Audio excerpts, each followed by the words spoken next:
నోటికి ఏదో వస్తే అది మాట్లాడుతున్నారు. జగన్మోహన్ దేనికి వస్తాడా? జగన్మోహన్ రెడ్డి ఏం చెప్పడానికి వస్తాడు? నువ్వు ఏం చేస్తే చెప్తావు ఈ జిల్లాకి? మత్స్యకారులకు నువ్వు ఏం చేస్తే చెప్తావు? ఒక బ్రిడ్జ్ కట్టావా? ఒక షెల్టర్ కట్టావా? లేదా హార్బర్ నువ్వు తెచ్చావా?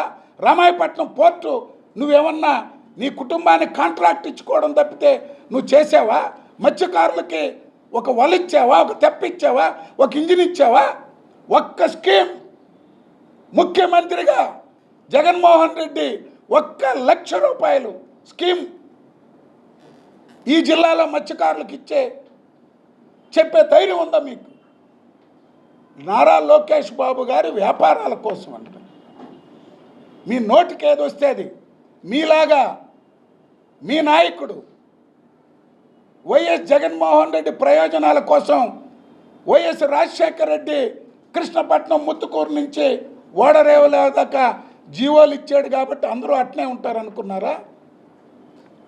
సాగర్ డిఫెన్స్ అది ప్రైవేటు సంస్థ కాదు, అది కేంద్ర ప్రభుత్వంలోని కొన్ని శాఖలతో కలిపి అక్కడ నెలకొల్పబోయేటువంటి దాని మీద వివరిస్తారు. సమస్యలుంటే చెప్పొచ్చు.